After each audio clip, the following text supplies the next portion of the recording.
Te repito, como les dije hace un momento, hoy vamos a culminar la parte de aspectos laborales en el aspecto del contrato, el régimen laboral MIPE. Vimos primero lo que era en aspectos comerciales, culminando en contrato comercial, ¿no? Como empresa con otra empresa, o sea, tema de comercializar, tema de un convenio, con fines lucrativos. Por otro lado, ahora estamos viendo dentro laboral hemos visto y hemos por ahí hablado, ¿no? Espero que sigamos siendo tan dinámicos. La semana pasada conversábamos, entonces nos quedaba corto un poco el tiempo, pero ahora el régimen laboral REMIPE, ¿no? ¿Qué beneficios puede obtener uno como empleado y otro como empleador? Vamos a medir un poco, pero para ello vamos a hacer un breve repaso con un corto video, un breve video, ¿sí? A ver, un momento, un momento. Lo malo, bueno, voy a repetir el video porque quiero quiero hacer, quiero que se escuche bien. Ya, yo creo que ahí ya se puede escuchar bien.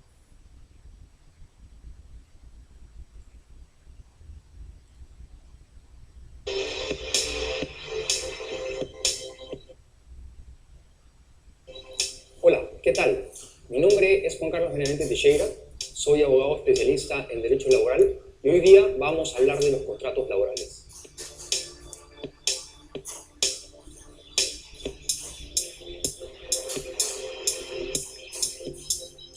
Vamos a empezar por señalar que la regla general en materia de contratación laboral es que todo trabajador debe ingresar a trabajar mediante un contrato a plazo indeterminado.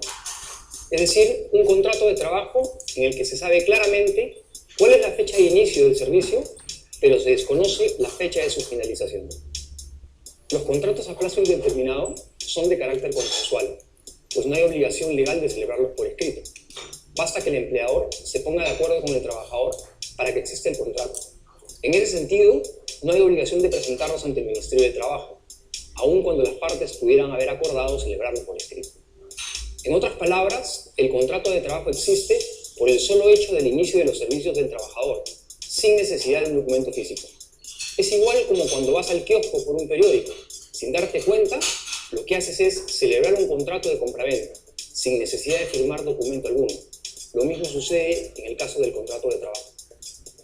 Al ingresar a laborar, el trabajador queda automáticamente sometido a un periodo de prueba de 3 meses, tiempo durante el cual el empleador puede prescindir de sus servicios sin necesidad de que exista causa legal alguna y sin derecho del trabajador de exigir el pago de una indemnización por despido.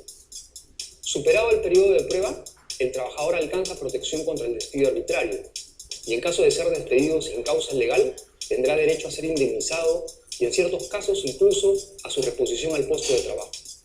En ese tipo de contratos, la indemnización por despido arbitrario equivale a una remuneración mensual y media por cada año completo de trabajo, con un tope de hasta 12 remuneraciones. Las fracciones de año o mes se indemnizan en forma proporcional.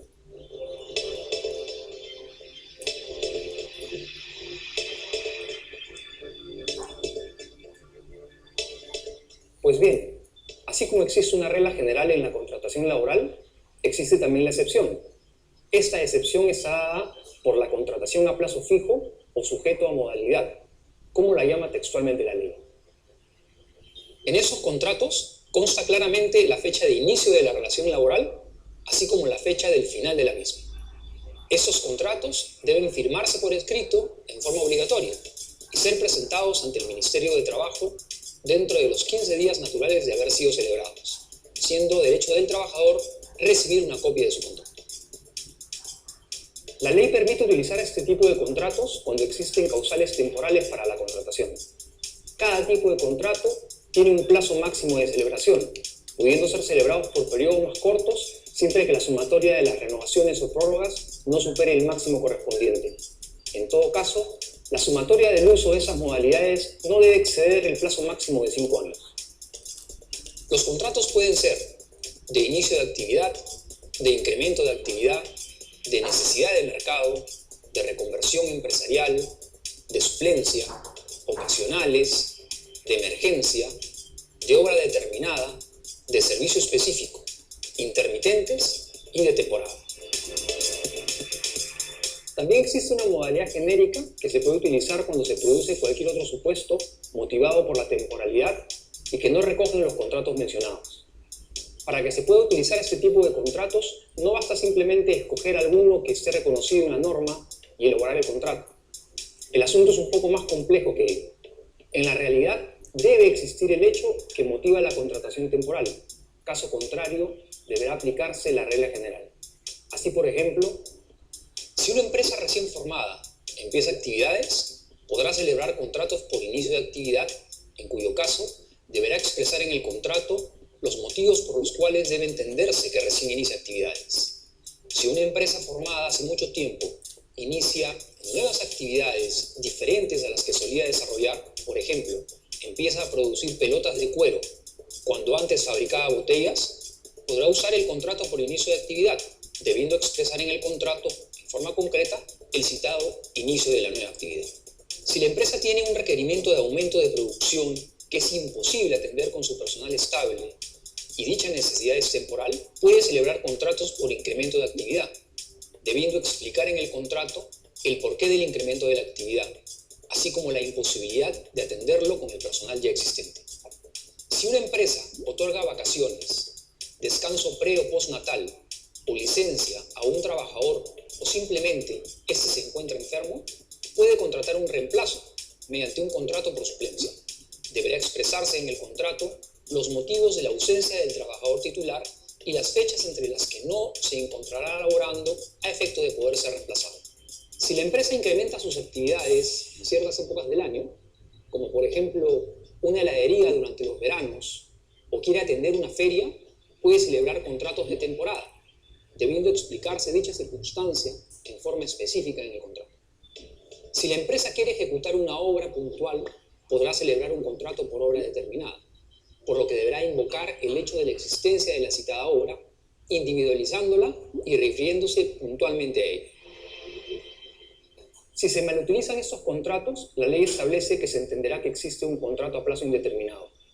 Un contrato a plazo fijo se malutiliza cuando se celebra con fraude de la ley, cuando se sobrepasan los plazos máximos permitidos, cuando el trabajador suplente sigue laborando, no obstante que regresó el suplido, cuando vence el contrato y el trabajador sigue laborando, cuando no se expresa la causa objetiva que motiva la contratación en el contrato original, o en las renovaciones, o se hace, pero en forma absolutamente genérica, cuando la causa objetiva de contratación no puede demostrarse en la realidad.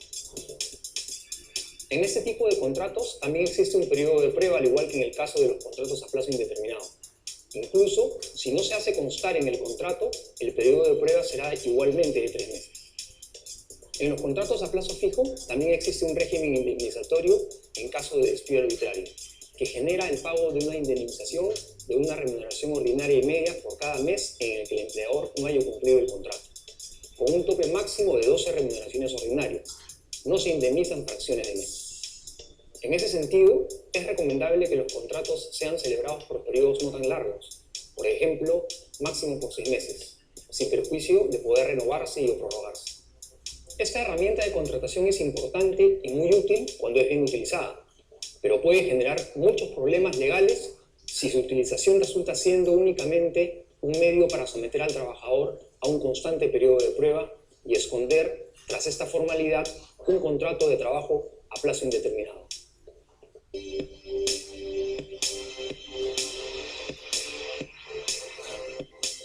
Hola, ¿qué tal? En la clase de hoy vamos a hablar de las obligaciones laborales generales del empleador hacia el trabajador.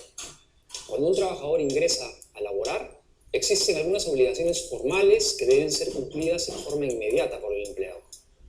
Debe registrarse el trabajador en la planilla en el día hábil de haber empezado a laborar.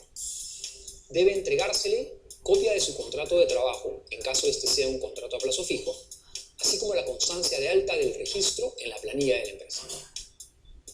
Si se trata de su primera experiencia laboral de vida, debe entregársele el boletín informativo sobre las diferencias del sistema privado de pensiones y del estatal, a fin de que pueda elegir el que más le conviene.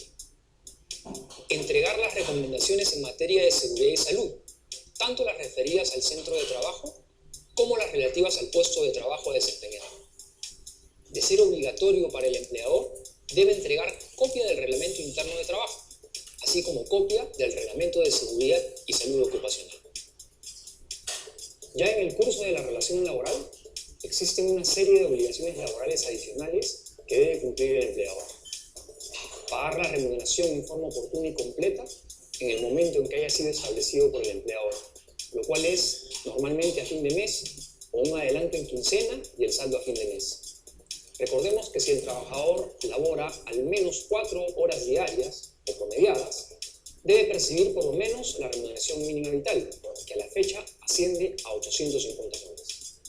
Entregar mes a mes una copia de la boleta de pago debidamente firmada. Debe pagar 2 gratificaciones al año, una en el mes de julio y otra en el mes de diciembre. Esas gratificaciones equivalen aproximadamente a un mes adicional de pago. El pago debe hacerse dentro de los 15 primeros días de julio y 15 primeros días de diciembre respectivamente.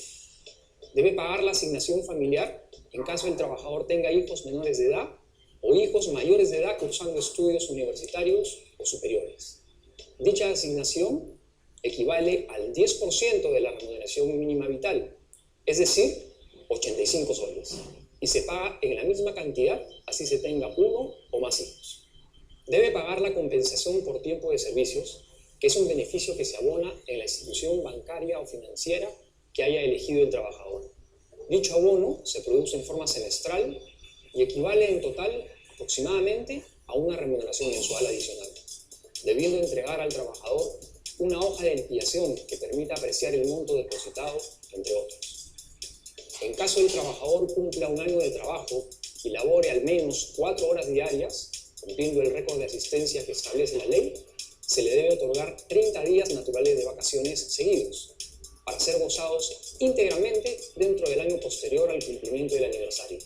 Caso contrario, el trabajador tendrá derecho a una indemnización equivalente a una remuneración, en forma adicional a la remuneración vacacional propiamente dicha, y claro está, al pago de la remuneración por haber trabajado en lugar de descansar. El trabajador también tiene derecho a laborar un máximo de 48 horas a la semana y descansar un día a la semana. El descanso semanal debe ser preferentemente el domingo, pero se puede establecer un día diferente de la semana. Si el trabajador labora en horas extras, el empleador debe pagar su valor más la sobretasa de ley. Dicha sobretasa es del 25% para las 2 primeras horas extras y del 35% a partir de la tercera. Si las partes lo pactan, en lugar de un pago en dinero, puede haber una compensación de las horas extras con otorgamiento de descanso equivalente. Si el trabajador labora en horario nocturno, entendiéndose como tal al comprendido entre las 10 de la noche y las 6 de la mañana, tiene derecho a que su remuneración sea no menor de la remuneración mínima vital, incrementada en un 35%, es decir, que debe ganar por lo menos 1.147.5 soles. Si el trabajador cumple 4 años de trabajo, el empleador le debe contratar el seguro de vida ley, el cual contempla indemnizaciones en caso de muerte natural y accidental, así como indemnizaciones en caso de invalidez total y permanente. Si el empleador es generador de rentas de tercera categoría, debe hacer participar a sus trabajadores en las utilidades de la empresa, mediante la asignación de un porcentaje a repartir según la actividad que desarrolle. Dicha participación en las utilidades se paga durante los primeros meses del año siguiente en que se produjeron las utilidades y debe generar la entrega de una liquidación de participación en las utilidades que demuestra al trabajador la forma en que se realizó el cálculo. Finalmente, cuando el trabajador cesa, el empleador debe pagarle su liquidación de beneficios sociales dentro de las 48 horas y debe entregarle constancia de baja en la empresa, certificado de trabajo, constancia de cese para que pueda retirar su CTS, certificado de retenciones de renta de quinta categoría. Como puede observarse, un empleador no solo debe preocuparse del monto de la remuneración mensual que debe pagarle a su trabajador, sino de la incidencia que dicha decisión tiene en el cálculo de los demás derechos y beneficios sociales que le corresponderán al trabajador. Así, cada sol de la remuneración mensual tendrá efecto en el pago de las gratificaciones, compensación por tiempo de servicios, vacaciones, participación en las utilidades, aportaciones a salud, entre otros. Es por ello que una adecuada estructuración de la remuneración y un adecuado planeamiento laboral son claves para aprovechar oportunidades legales de ahorro a favor del empleador. Pero de ello podremos hablar en otra oportunidad. Y esto es lo que viene Hoy día. ¿Sí? Mucha atención. Vamos. Uy, no. A ver. Se me salió. Hola, ¿qué tal? Mi nombre es Juan Carlos Menéndez. Pues bien, para poder tener la calificación laboral para las micro y pequeñas empresas, para efectos de establecer cuando el trabajador cesa, el empleador debe pagarle su liquidación de beneficios intercategoría. Como puede observarse, un empleador no solo debe preocuparse de los demás derechos y beneficios sociales de gratificaciones. Es por ello que un de ahorro a favor del adecuado planeamiento laboral son claves para aprovechar oportunidades legales de ahorro a favor del empleador. Pero de ello podremos hablar en otra oportunidad. Régimen laboral mixto. Mucha atención. Hoy día vamos a hablar sobre el régimen laboral para las micro y pequeñas empresas. Para efectos de establecer mecanismos que incentiven la formalización empresarial y desde luego la laboral, nuestra normatividad regula en una norma especial a las micro y pequeñas empresas. Así, se establece que son microempresas, aquellas que tienen ventas anuales hasta 150 UIT, es decir, 592.500 soles. Pequeñas empresas, aquellas que tienen ventas anuales mayores a 150 UIT y hasta 1.700 UIT, es decir, 6.715.000 soles. Como podrá observarse, el legislador ha escogido como parámetro de medición para calificar a las empresas como micro o pequeña el de las ventas anuales. Inicialmente, el parámetro de ventas anuales establecido por la ley iba aunado al parámetro de cantidad de trabajadores contratados, pero ello ya ha sido dejado sin efecto. Pues bien, para poder tener la calificación de micro o pequeña empresa, debe registrarse la sociedad en el registro de micros y pequeñas empresas, conocido como REMIPE. Caso contrario, no se puede gozar de sus beneficios. No basta, por tanto, encontrarse dentro de los límites de ventas anuales fijados por la ley, pues es imprescindible contar con el registro previo. Efectuado el registro, la empresa podrá contratar al personal bajo el régimen de la micro o pequeña empresa, dependiendo a cuál pertenezca el empleador. Habrá ocasiones en las que las empresas ya cuenten con personal previamente contratado, en cuyo caso coexistirá personal del régimen laboral general y personal del régimen laboral especial, lo cual no se encuentra prohibido por ley. Así, un trabajador contratado por una microempresa tiene los siguientes derechos y beneficios mínimos. Remuneración mínima vital de 850 soles en la actualidad. Vacaciones por 15 días naturales. Jornada máxima semanal de 48 horas. Pago de horas extras de acuerdo al régimen general, en donde las 2 primeras horas se pagan con una sobretasa del 25% y a partir de la tercera con una sobretasa del 35%. Un día de descanso semanal obligatorio y descanso en feriados. En los centros de trabajo en los que la jornada se desarrolla habitualmente en forma nocturna, no habrá sobretasa del 35%. Afiliación a un régimen de seguridad social semicontributivo, en donde el empleador y el Estado pagan conjuntamente la seguridad social. Sistema de pensiones sociales. Indemnización por despido de 10 remuneraciones diarias por cada año de trabajo, con un tope de 90 remuneraciones diarias.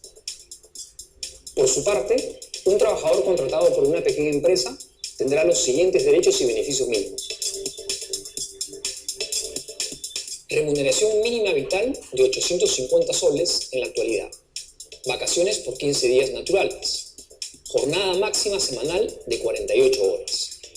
Pago de horas extras de acuerdo al régimen general. Un día de descanso semanal obligatorio y descanso en feriados.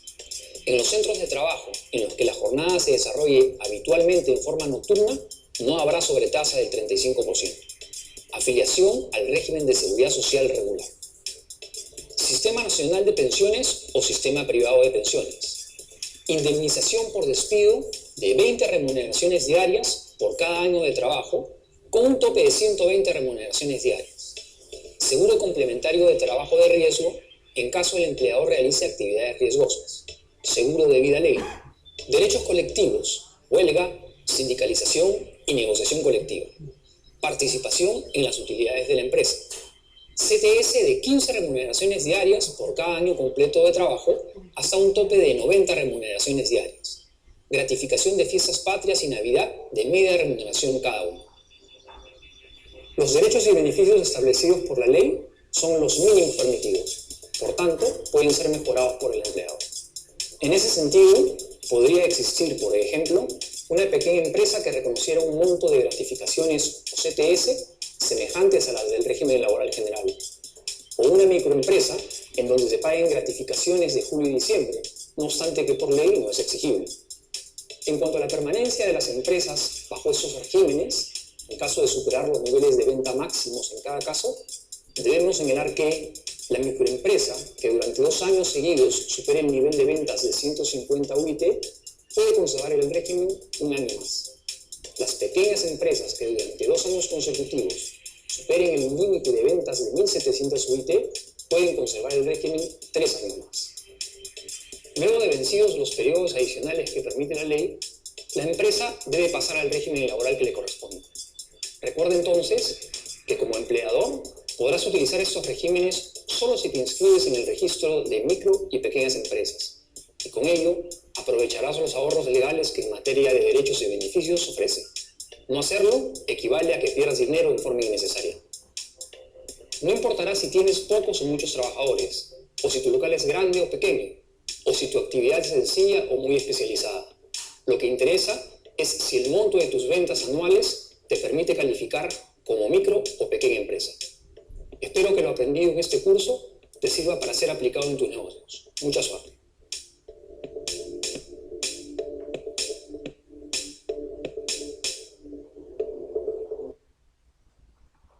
Bien, entonces vamos a entrar, ¿sí?, a una micro, pequeña empresa, o sea, que es el límite de micro y pequeña. ¿Se acuerdan que les había hablado antes, ¿no?, de un régimen? Disculpe, me da un poco de alergia. ¿Se acuerdan que había hablado antes, ¿no?, sobre un régimen laboral, ¿no?, en el cual ¿no?, les había comentado del régimen único simplificado cuando uno saca su negocio, que la próxima semana vamos a ver ahora todo lo que es tributario, ¿sí? Vamos a repasar un poco eso. ¿Se acuerdan que les había comentado que habían para pagar bien o una clase, ¿no?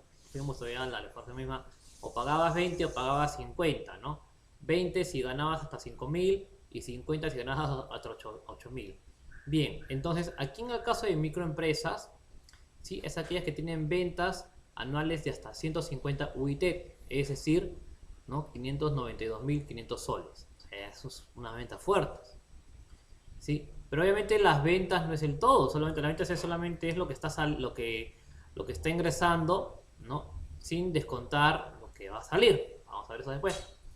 Pequeñas empresas, ya a otro nivel, son aquellas pues que tienen ventas anuales mayores a 150 UITs, ya no hasta, sino mayores, y hasta 1.700 UITs, es decir, 6.715. Perdón, 6.715.000. Entonces, vimos en el video de que estaba explicando de que 1.700 UIT a más ya le quedan 3 años para ser registrados en la categoría de REMIP. Entonces es algo muy de observar, porque vamos a encontrar qué situaciones.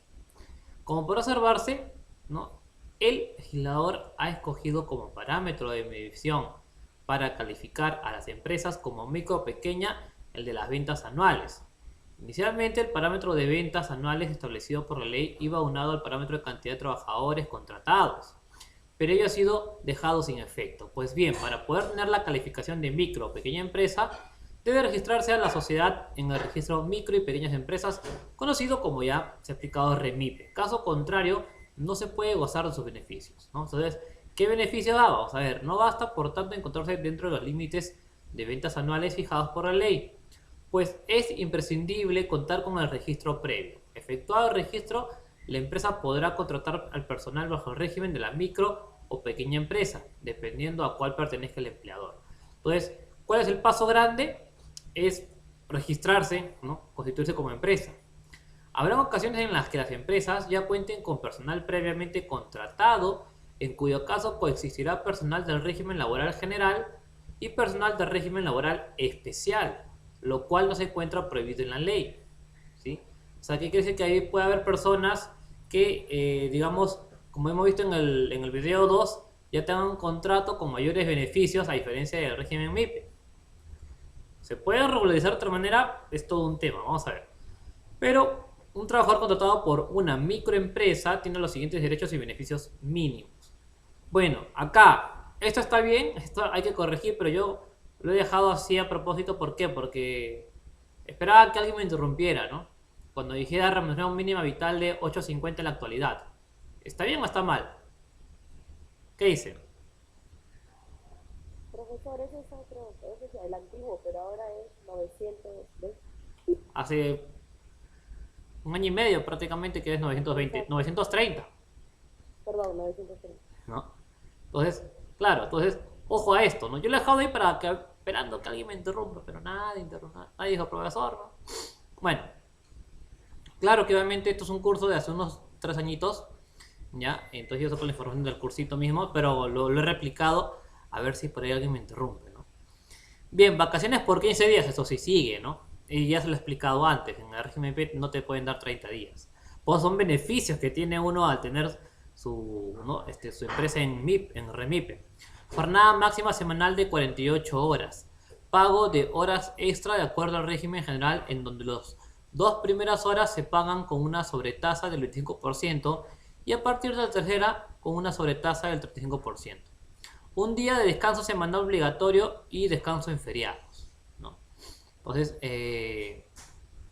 por ahí, ¿no? O sea, estamos viendo que hay algunas cosas que se tienen que cumplir, ¿no? Lo único hasta acá es, digamos, los 15 días de vacaciones que nos dan nada más.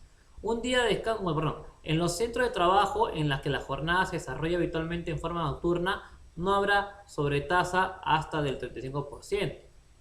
Entonces, ya hay un tema ahí que también beneficia a la empresa. Afiliación a un régimen de seguridad social semicontributivo donde el empleador y el Estado pagan conjuntamente la seguridad social.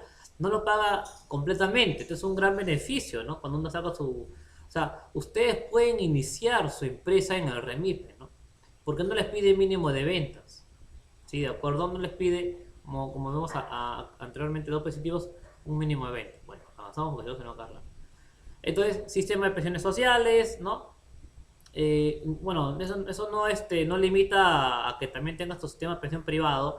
Indemnización por despido de 10 remuneraciones diarias por cada año de trabajo con un tope de 90 remuneraciones. Entonces también se extiende, o sea, por otra parte también hay una responsabilidad del parte del empleador, del dueño de la empresa, a no incumplir, ¿no? Con términos laborales, ¿sí? Porque también está sujeto a la ley. Igual, o sea, no es que acá no se respetan al trabajador, al contrario, ¿no? Como digo, lo único es solo algunos pues en el trabajo de forma nocturna, ¿sí? Y en el tema de los días naturales, porque obviamente si el trabajo siempre es de madrugada, entonces ahí hay un tema que capaz no van a cumplir. Ahora, no, esto no significa de que siempre se hacía. Yo he escuchado, porque estaba en trabajo donde nos pagaban mucho más, ¿no? Por estar trabajando a partir de las 4 de la mañana. Sí, pero he sabido de empresas MIPE de que sí te pagan, no el 35% exacto, pero sí te pagan. Sí te pagan. Igual las horas extras cumplen, ¿no? O sea, dan como que bonos, como que también al más puntual, al más trabajador, al que logra las metas. Por su parte, un trabajador contratado por una pequeña empresa tendrá... Ay, perdón, acá se está repitiendo, ¿no? Ah, perdón, disculpe. Este ya por pequeña empresa, no micro, disculpe. Tendrá los siguientes derechos y beneficios mínimos. Remuneración mínima de 9.30, ¿no? Ya saben. Vacaciones por 15 días naturales, ¿no? Jornada máxima de 48 horas semanales. Pago de horas extras de acuerdo al régimen general, ¿sí? Entonces ya se añade al régimen, al RG, que es el régimen general. Vamos a ver la próxima semana de ello. Un día de descanso semanal obligatorio y descanso en feriados.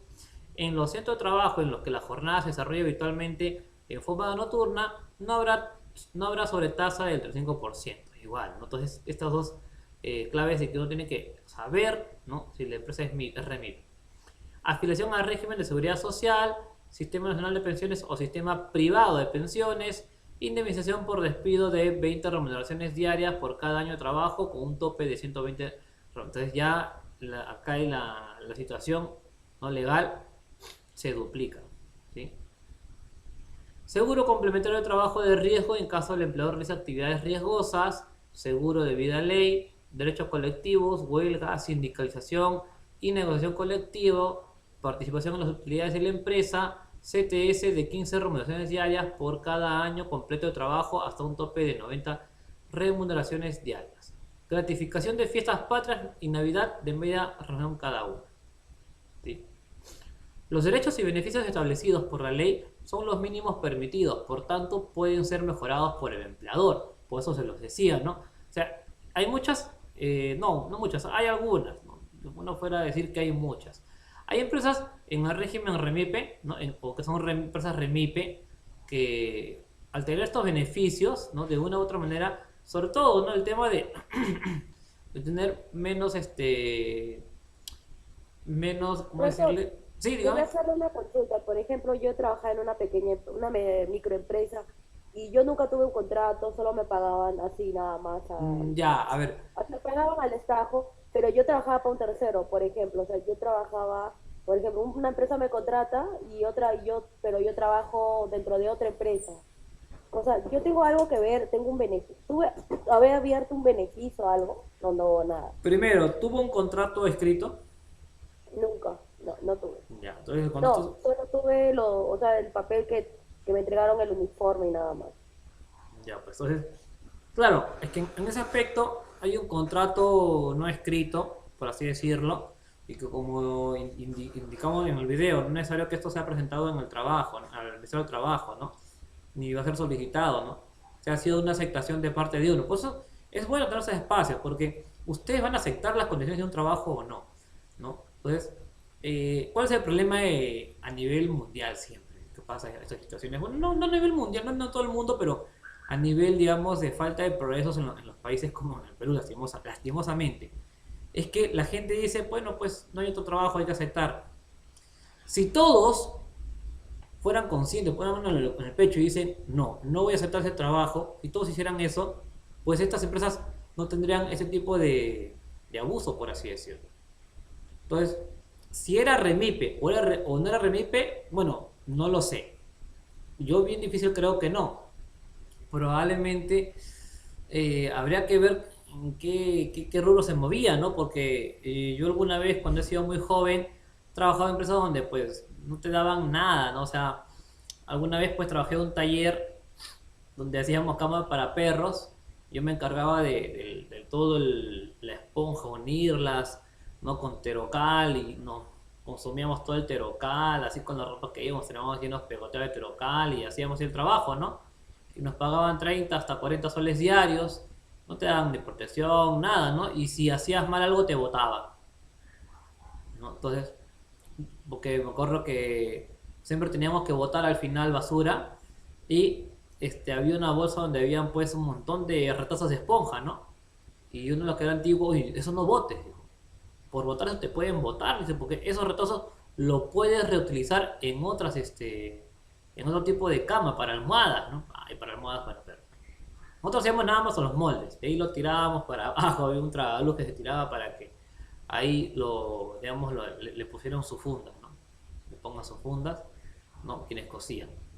Entonces, prácticamente uno saca su línea. Esa empresa, ¿sí?, o bien era régimen único simplificado, ¿ya? Por lo tanto, simplemente decía trabajo yo y nadie más, o bien estaba en otro régimen donde podría facturar, pero bien difícil que esté en el régimen MIPE, porque en el régimen MIPE ya te observan más. En cambio, yo más creo que estaba en régimen especial, ¿no?, en el RER.